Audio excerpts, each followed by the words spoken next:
Welcome. We're pleased to have you join us for our Sharing Ocean Acidification Resources for Communicators and Educators, or the SOARCE webinar today.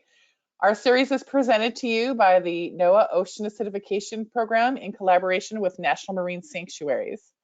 Our goal is to provide ocean acidification communication tools to formal and informal educators and the stakeholders and rights holders across the country they serve, to promote a more integrative and effective ocean acidification education community. I'm Liz Parati. I'm the Education and Outreach Coordinator for NOAA's Ocean Acidification Program, and I'll facilitate today's session along with Natalie Lord, who is the Capacity Building and Engagement Canals Fellow with the Ocean Acidification Program.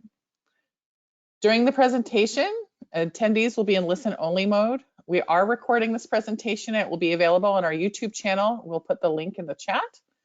You're welcome to type questions or comments in the questions control panel. We'll monitor incoming questions and respond to them or pose them to our speaker at the end of the presentation today. Anyone registered for this webinar will automatically receive a link to the recording along with closed captioning. Before we start, we'd like to know who's attending today's webinar. Please take a minute to complete our poll, which you should find in the menu screen under polls.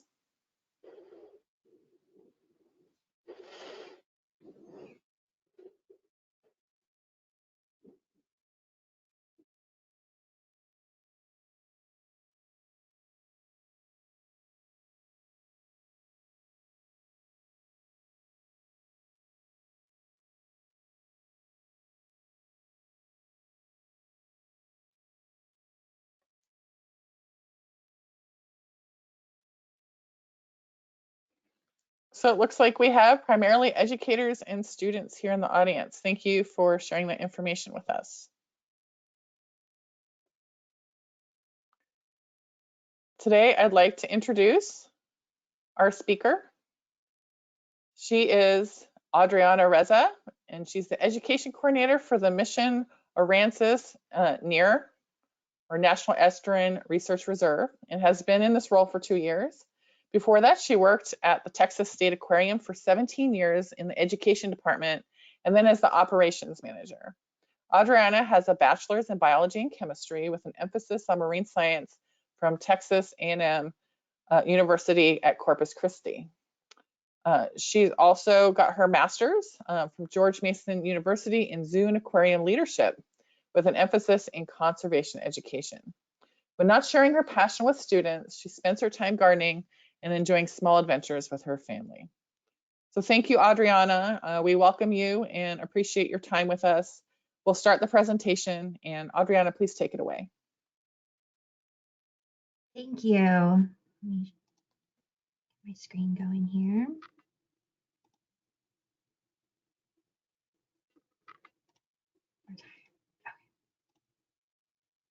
All right. Do we see my screen now? Yes. Awesome. Okay.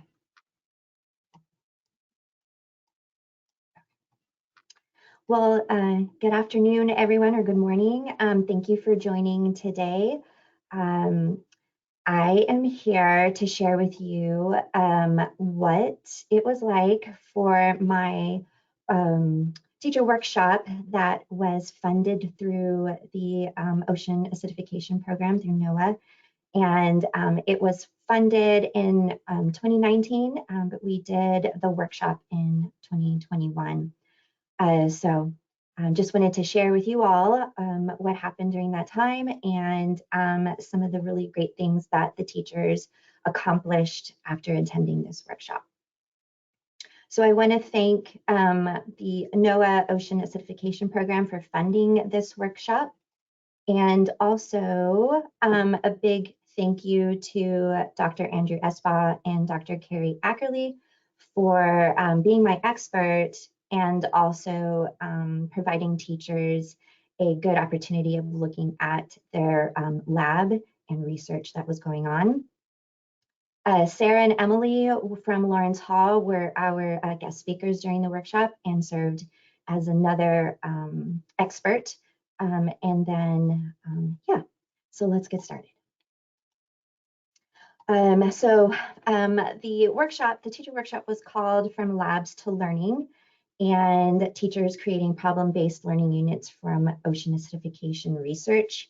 And the goals were to create a cohort of teachers in the Gulf of Mexico that will support and encourage student engagement and literacy of the problem of ocean acidification.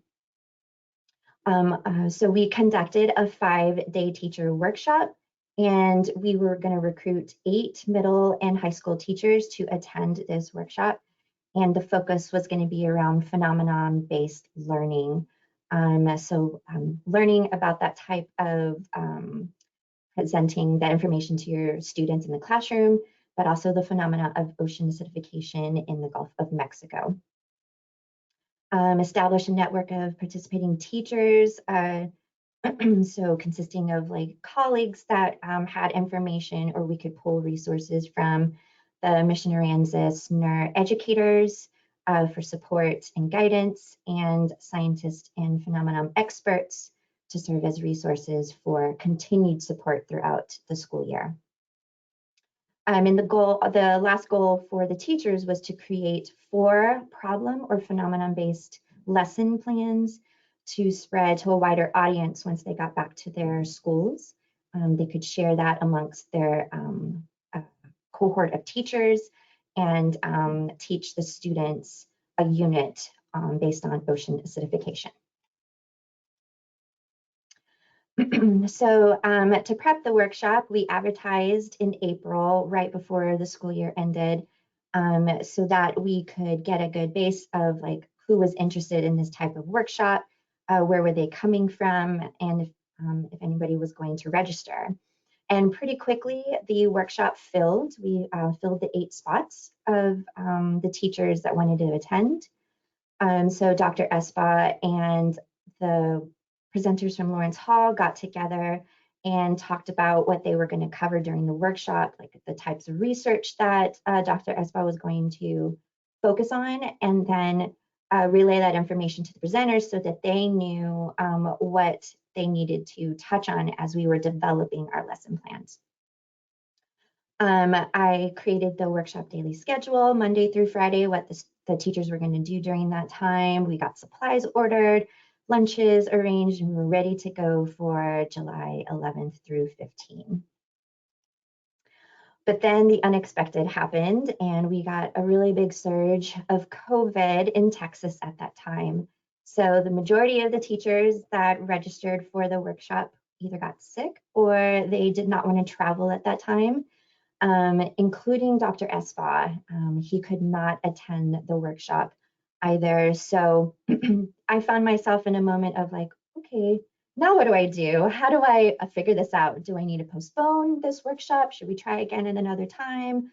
Or what can I do?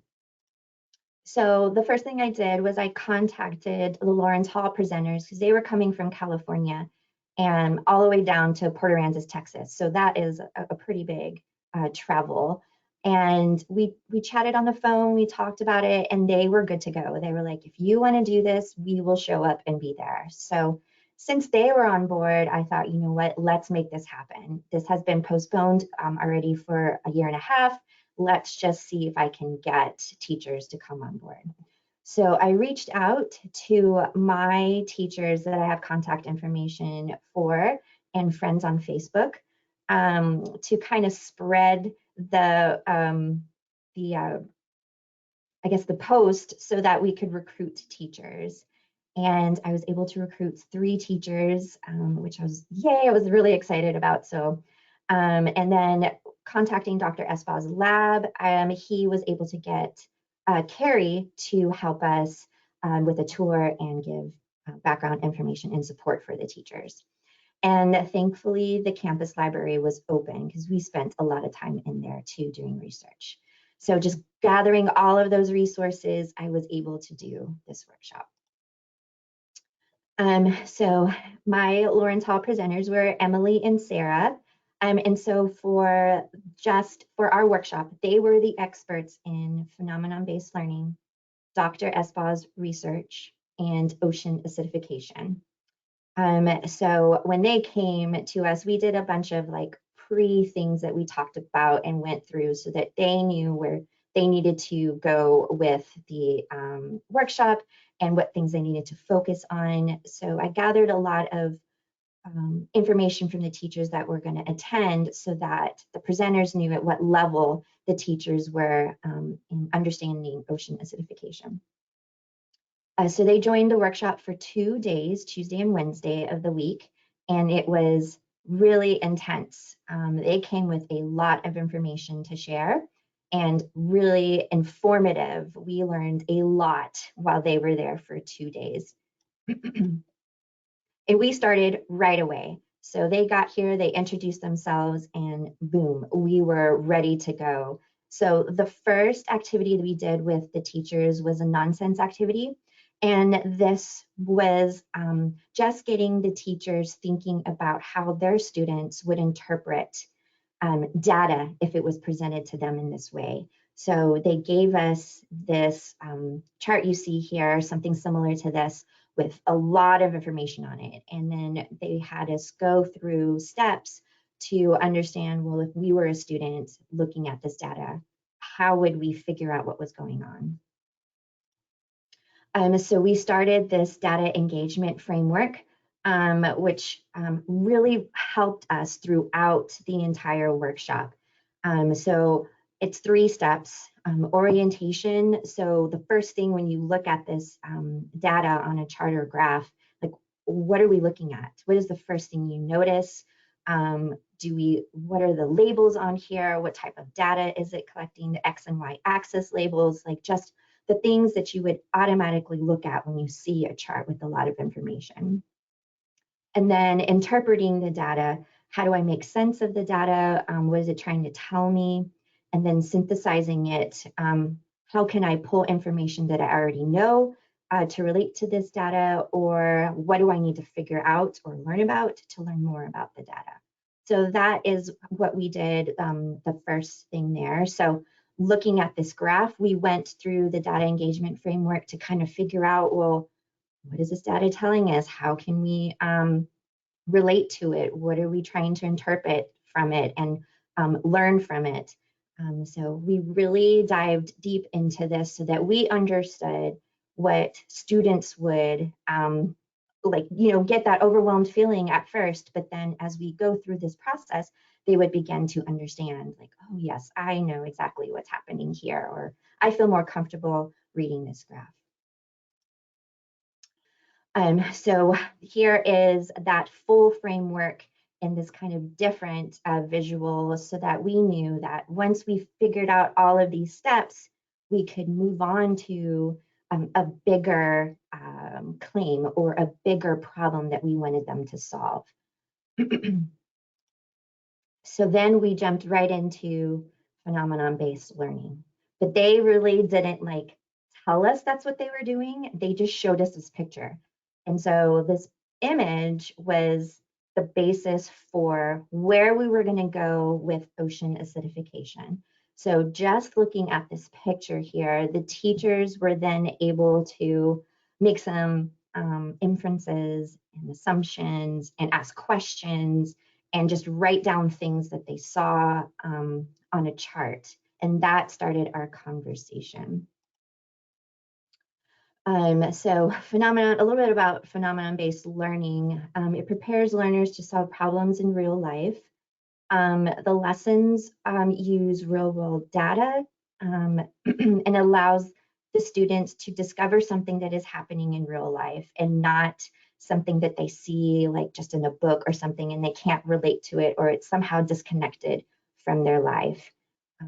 Starts with a picture or a video that will grab the student's attention and, visually stimulated, but just gives them a little bit of information, enough for them to want to learn more or discover on their own how they want to solve this problem.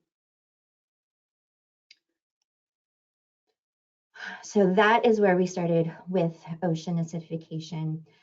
So the next activity that we did was we created a flowchart of what we think ocean acidification is. And this was just getting the presenters' background on what the teachers already knew, prior experience with teaching in the classroom or prior knowledge of what they thought ocean acidification was. And then that is how we started this conversation. So this is what ocean acidification looked like to us.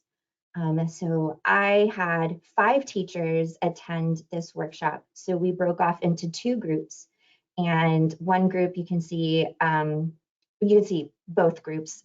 They went in a similar direction, but they kind of laid it out differently on these charts here.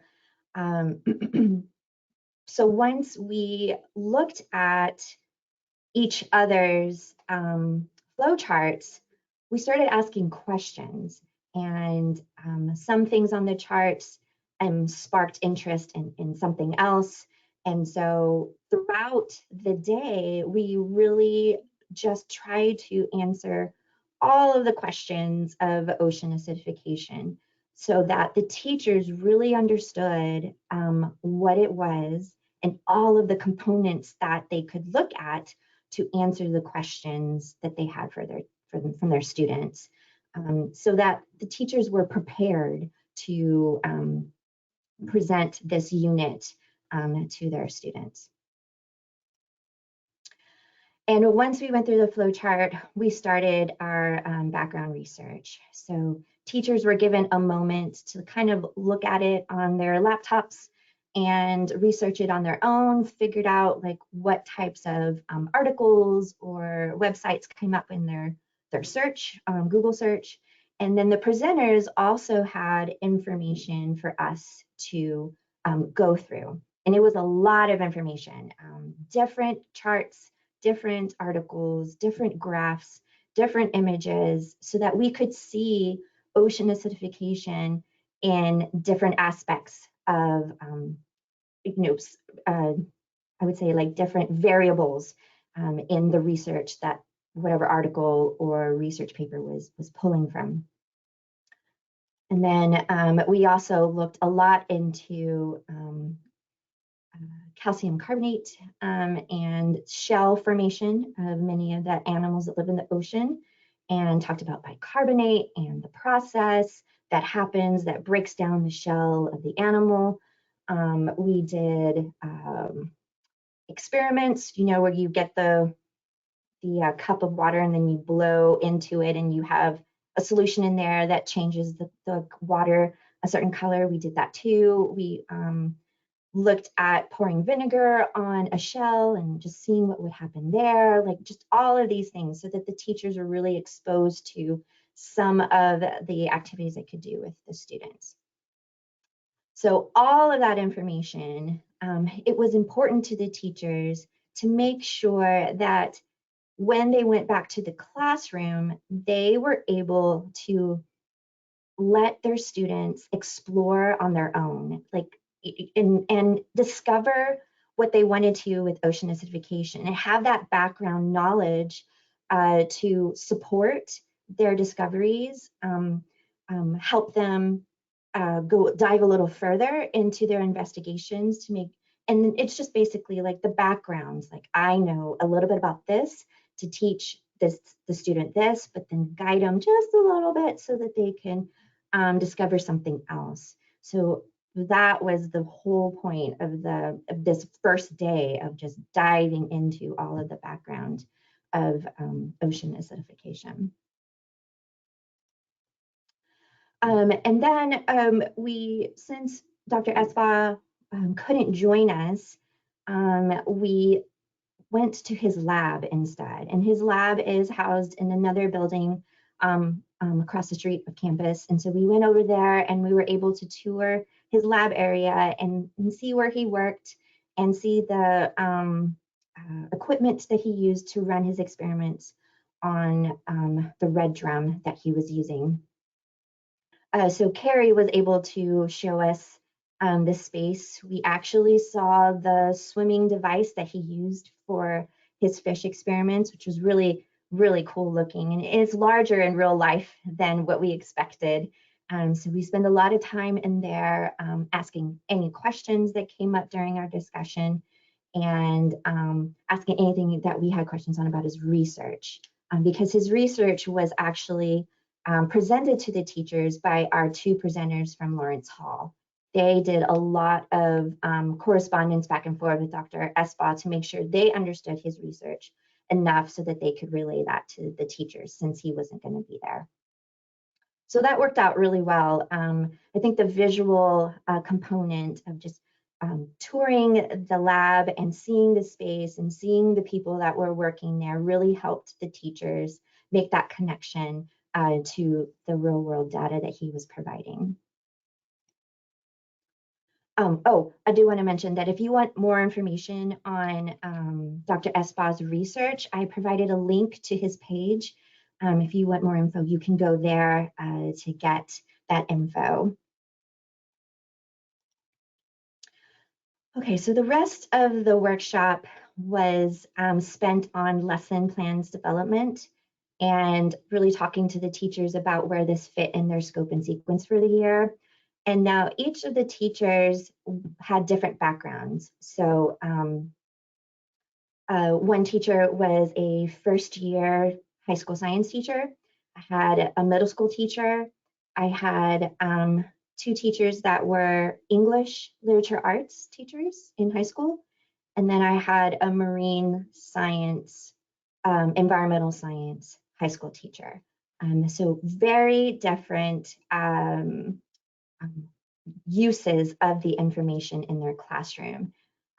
So instead of creating 4 lesson plans that they could use together, we decided that it was best for the teachers to create their own lesson plans. That way that they could fit it into wherever they could within the school year, wherever it fit naturally within their year, and not have the pressure of pulling from somebody else or asking another teacher for guidance or support. They just developed it themselves and then would share it with their cohort of teachers back at their school. So once they developed the lesson and unit, they presented it to each other for feedback and guidance so that they, had the best possible experiments that they wanted to run, or maybe someone found this really great article they wanted to share. So they each could do that then. We also had a Google folder that was open to all of the teachers. And when they found information or things they wanted to share, they could drop it in there for the rest of the year to make sure that everyone had the same background. We also figured out when the best time for the teachers was to schedule it for their students. And many of them used this at the end of the year after our state test. So to make sure that the pressure was off of the students after they took their state standardized test, and then they could focus on something fun that they could present in the classroom. So many of them use that opportunity for this to try it out for the first year. That's what they chose to do.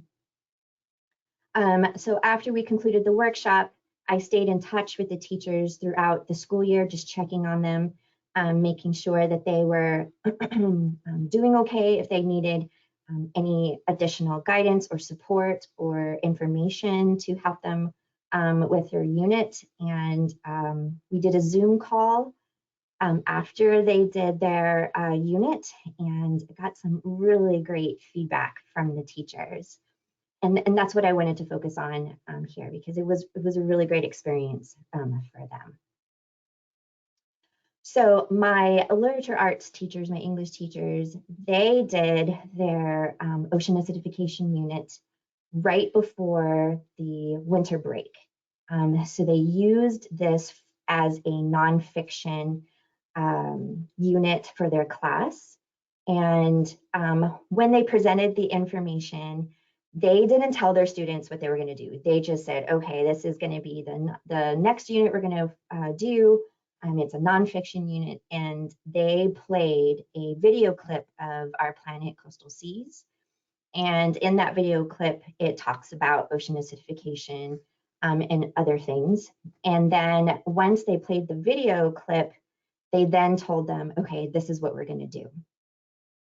So the students were a little confused because it wasn't science class. They were in AP English. They were a little hesitant to really dive into this topic because they felt like this should belong in science. Why are we talking about this in English class?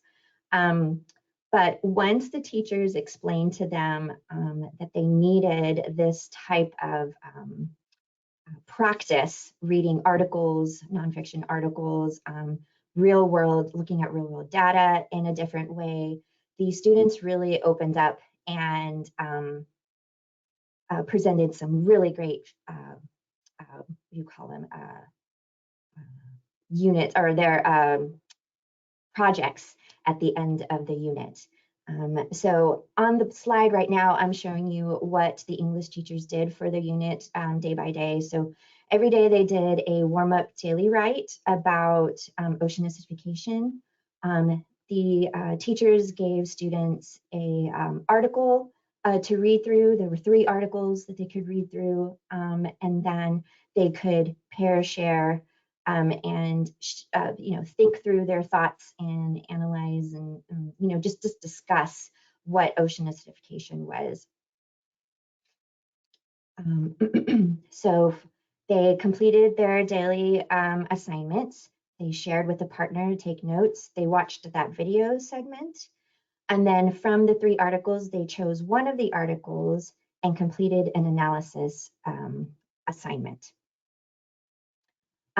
So the teachers enjoyed the unit, but some of the changes that they wanted to do for next time they taught it was instead of showing them the video as the first thing, they wanted to present it in an article, have the students read an article instead and start their unit from there. So I guess just kind of switch the video and the article around. And they could have more discussion based on that article instead of on the video. They also wanted more time discussing bias in articles. That was one thing they discovered happened, that the articles that they read just had a different aspect of what ocean acidification was. So introducing vocabulary to the students, like connotation and denotation, and objective and subjective material. So I thought that was really interesting that they had built on this vocabulary of, oh, this came up, next time I can do this instead, which was really great. So here are some examples of the student work that came of this. Really, really cool. So one of the articles, I forget, I had looked at it so long ago, but really was looking at the carbon cycle. So you see one of the pictures on their project there is showing the carbon cycle at the bottom there with the deer. So they were able to relate that to ocean acidification, like what it was all about, how they interpret it themselves, and it really made that connection in a different way. And here is another example of student work that they got from this unit. So you can see that the students could get as creative as they wanted to for their projects. And I really think there was no wrong answer here. I think the teachers really wanted the students to make that connection themselves and pull whatever information they wanted to for ocean acidification. All right, so the next teacher was the middle school science teacher. And this teacher was actually moving to a different district. So when she created her lesson plan, she really didn't know where it was going to fit within her scope and sequence for the year, because she was just moving to this new school system or district. So she didn't know what was going to happen. So her unit was taught at the very end of the year in May. And she used the unit, or ocean acidification, and related it to human dependency, because that is a TEK, or a Texas Essential Knowledge and Skills thing that she had to focus on. So she could pull it straight from the education standards and present it to the students without, having to ask permission from her principal. It relayed really directly to the TEK that she wanted to focus on. So I thought that was great that she automatically thought, hey, I can use this and it'll fit right into this TEK, and she went with it. So to get the students thinking about ocean acidification, she pulled a lot on their prior knowledge. She talked about what it meant to them when she said ocean acidification, what brought up with the students, and just started writing down words that they would say. So global warming came up a lot with her students. They had a prior knowledge and experience with the pH scales, so they at least could relate that to what was happening in the ocean. And then acids and bases was something that also came up in discussion. So pulling from that prior knowledge, she was able to present this information to her students. And every day she had what she called a hook. So she could give them a question to start the day for this unit, and then the discussion would go from there wherever the students wanted to take it. She showed a video, and if they had questions, they could talk about what came up during that video. Let's see what else. And once she had a good understanding of where the students were, she presented the ocean acidification project that she created. And it was basically a trifold, like, as creative as you can, present to me what ocean acidification is. So she led with these questions to kind of help guide her students to thinking and presenting information in this way. So it was a large end of the year project, something fun for the students to do. It allowed the students to be creative as much as they wanted to. It pulled directly from prior knowledge of the things that they were talking about throughout the year. And that really honed in on that project. That made it successful for her classroom. Some of the things that she would change was she had given too much artistic freedom to her students, she felt. And so to be more guided, she was going to develop a rubric for next year to make sure that they hit certain things that she wanted to see in their project. She didn't have enough time, of course, because it was at the end of the year and this was the first time she was doing it. So for next year, she was looking at slowly bringing ocean acidification into human dependency earlier in the year. That way, once they are done with testing, she could really dive into this project. She also didn't have enough supplies, so crayons, markers, pencils, paper, because it was the end of the year, they were limited to the type of supplies that they had. And she also wanted the students to present their projects. She didn't have enough time for her students to do that, but that was something that she wanted to happen in future years. So here are some examples of the work that the students came up with. You can see that it's a lot more colorful. I really enjoyed seeing her student work just because they were so passionate about this project. They really thought about it. They were able to talk to each other about it. And I feel like the students could really relate to it, being a coastal town and so close to the Gulf of Mexico. It was something that they thought they had to think about in the future of what our oceans are going to look like. What is my community going to look like in a couple of years or in several years down the line? Like, will we have to really think about this as a community? So it really showed in their work here. Here's some other examples.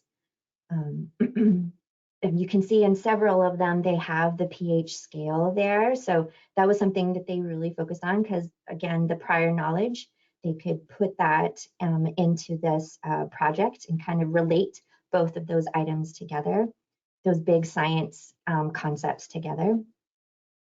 So overall, I think this teacher is definitely going to use this unit for years to come. She really enjoyed doing this with her students, and it really brought them that connection that they needed to our coastal environment.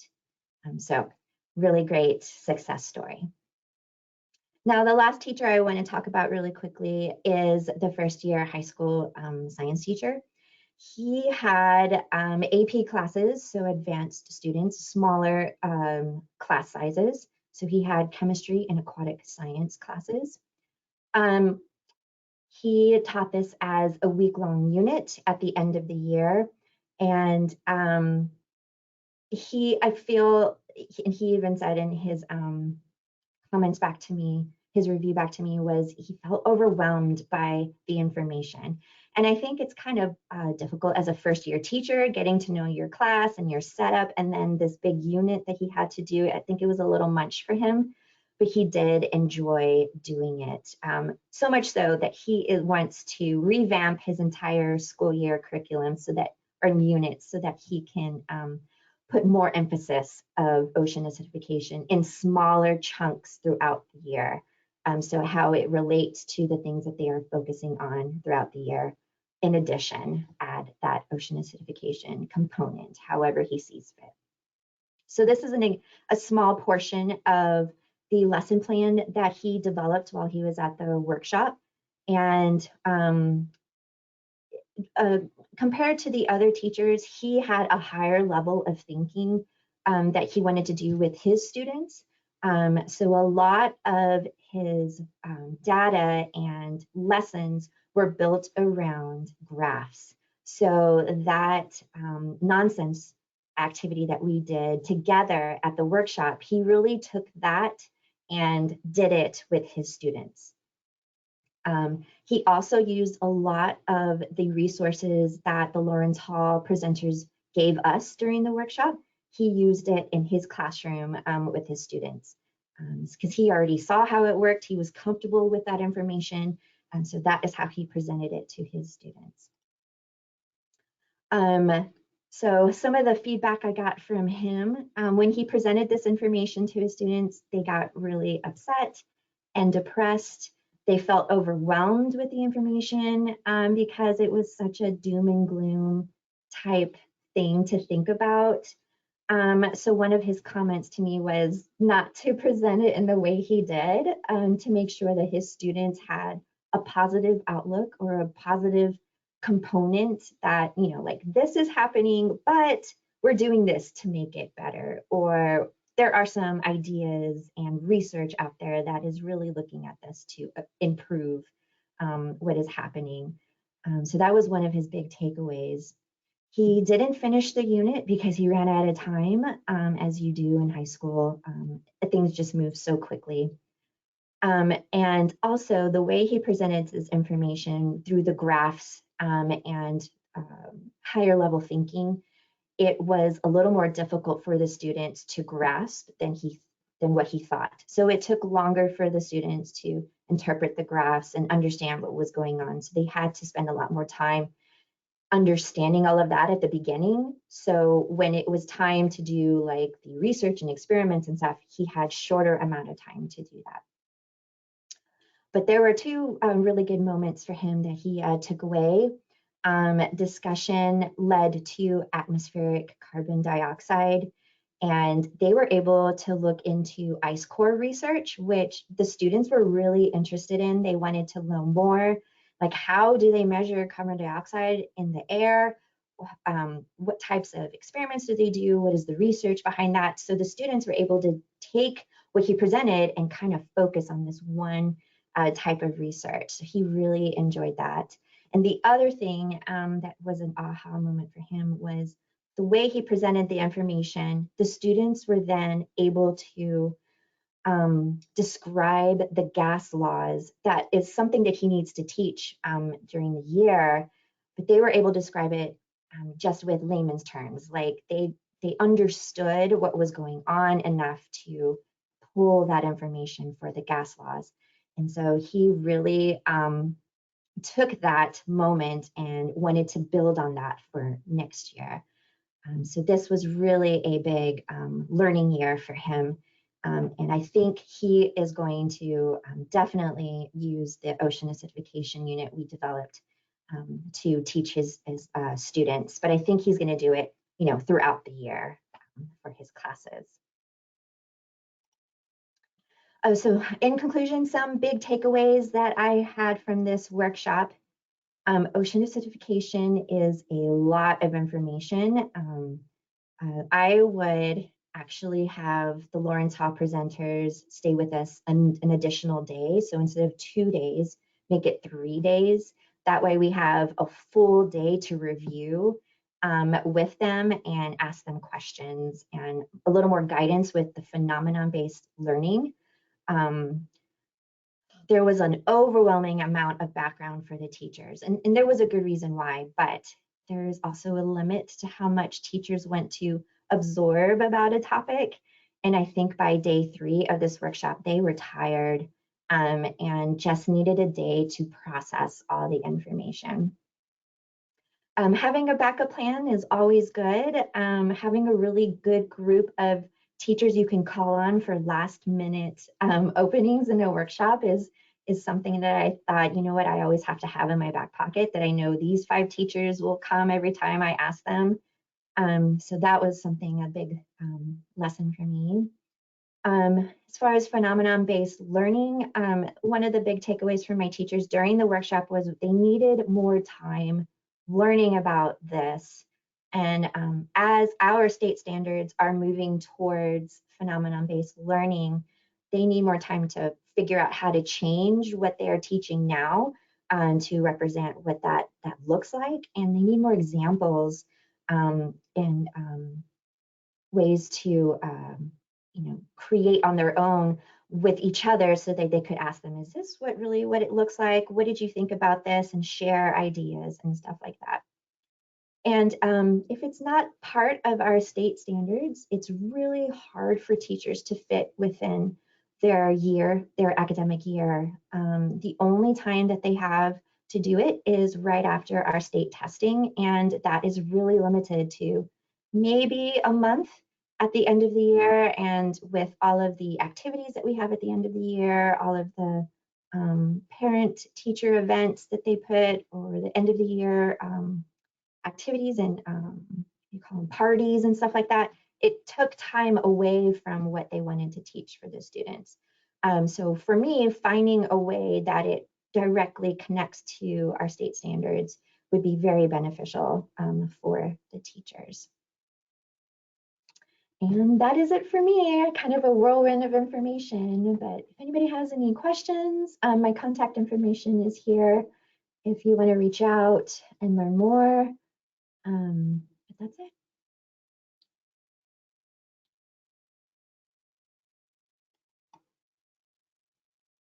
Liz, you're muted.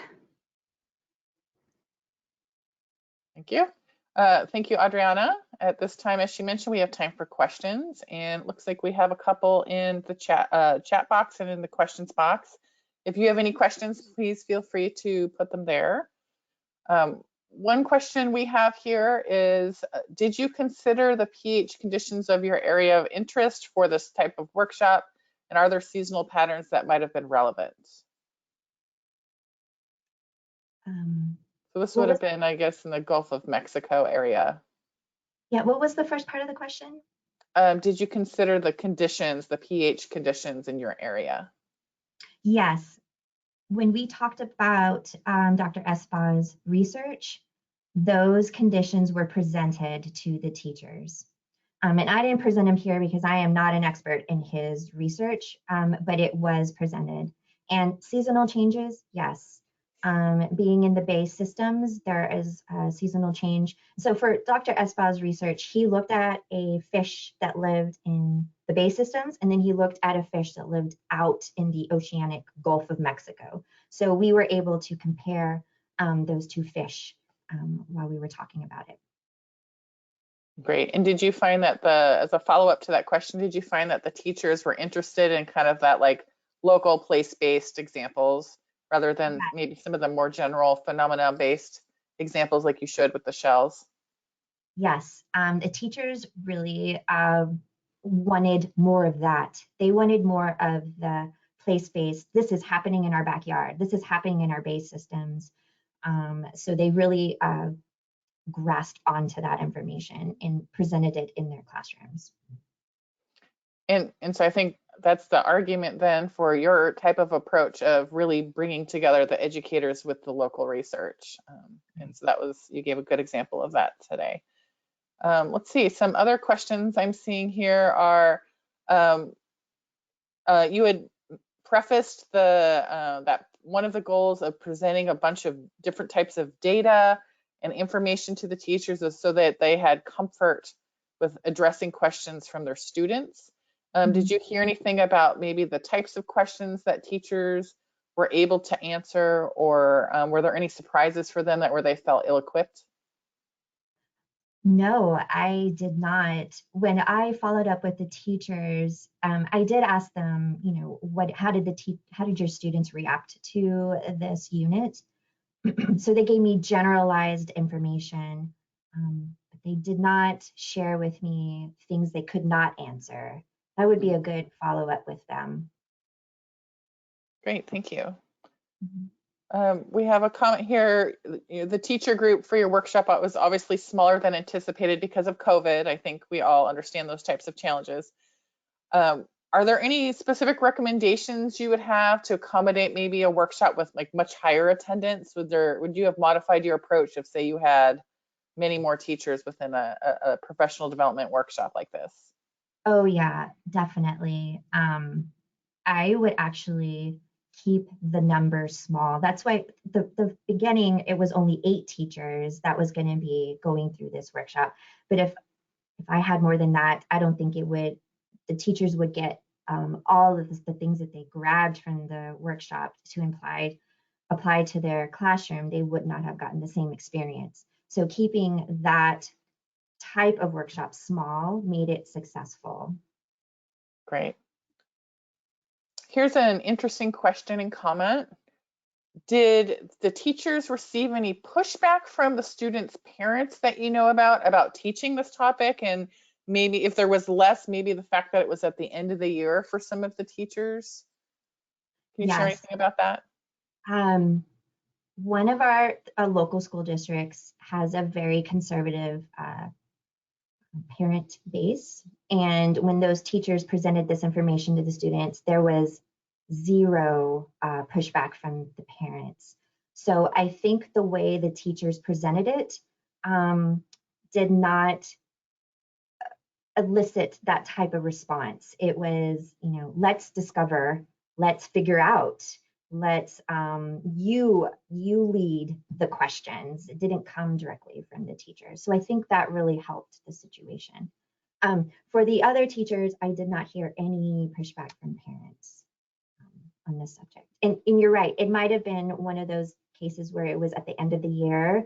So it was just something that the students brushed on, and it was an in-depth conversations. Great.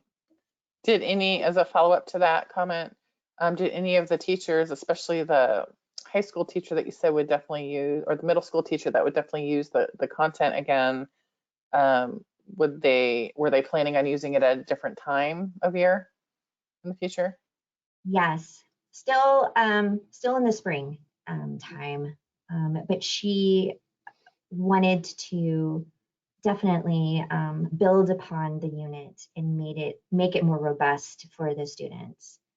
One of the things that she got out of it was here locally in Texas, we have a large grocery chain called HEB. Not sure if everybody's familiar with that, but it's the place to be when you go grocery shopping. And the students by themselves thought of the idea of polling people coming out of HEB if they knew anything about ocean acidification. So that came from the student. So she grabbed onto that and thought, hey, that's a really good idea. What if we could do this type of thing next year? So I think it'll work out. That's a great, because that's an example of action, right? Yeah. Taken from this type of environmental literacy. It's great. Right. Let's see, what else do we have here? Are you hearing about any types of tools or education products that the teachers in your area wanted or needed? You had mentioned, you know, kind of the basics that we hear a lot with formal education of like needing money for markers and things like that. But was there any other support tools related maybe particularly to these lessons and ocean acidification that you heard that they wanted that you didn't talk about? Yes. At the end, once the teachers were done, they said more resources. We need more resources. So I started looking, and Lawrence Hall actually has an ocean acidification unit for middle school. So I think it's like 6th through 8th, and then a high school 9th through 12th that specifically talks about ocean acidification. But when I presented it to the teachers, I had run out of time to purchase things. But that would be definitely something that the teachers would probably use. Was that particular resource, because it already had lessons in there. It had all the background information. It had things that they could use. They could cut and paste it directly into their units. Great, thanks for highlighting that particular resource. I will mention that I put in the chat that we have a new web page that has a list of resources, and you can click, if you're a teacher, you can click on curriculum, or you can click on resources for teachers or students, and resources like that will pop up for you to use as well to kind of support this work. Yeah, and the first day, I really didn't talk about what I did the first day because I was scrambling. I just pulled from everywhere. We did talk about NOAA's education page, where the NER education coordinators develop lesson plans for teachers, and so that they could pull that and use it within their curriculum that they teach throughout the year. So I showed them that resource. I also showed them our swamp data that is open and you can use it as a public resource. So they knew that they had that type of resource to use if they needed to, real world data. Great, thank you. In terms of real world data too, we also have NOAA's data in the classroom. And that also includes an ocean acidification unit where people can draw directly from NOAA data sources as well, if teachers want to integrate that to kind of support the type of work that you were supporting in your workshop. So we're coming up on time here. Just looking to see if there are any other questions that people have. Please put them into the question box now. And I guess I'm not seeing anything else.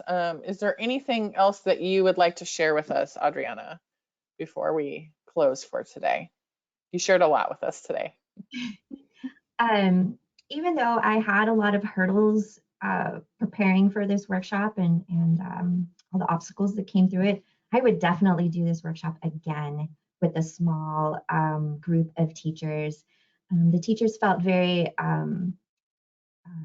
informed with all the information that was presented to them, and they were excited to use it in their classroom just to see how the students would react. You know, like it's a new word, a new concept to the students. It's making them aware, especially in a coastal town or city, that this is happening in their backyard.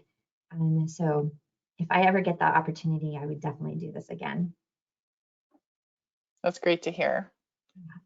So I want to thank you personally, and I'm going to turn it over to Natalie to close us out. Thank you again, Adriana. Thank you.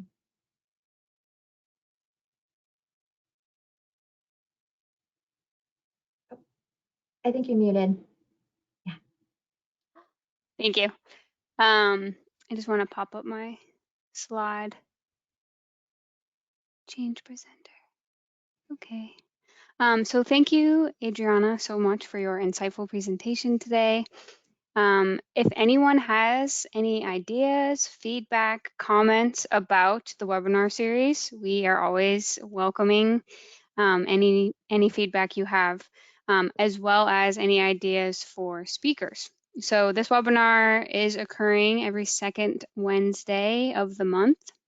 So next month, we will have our webinar on Wednesday, August 9th at 1 p.m. EST. And you can stay tuned if you're on our listserv. We will be sending out emails.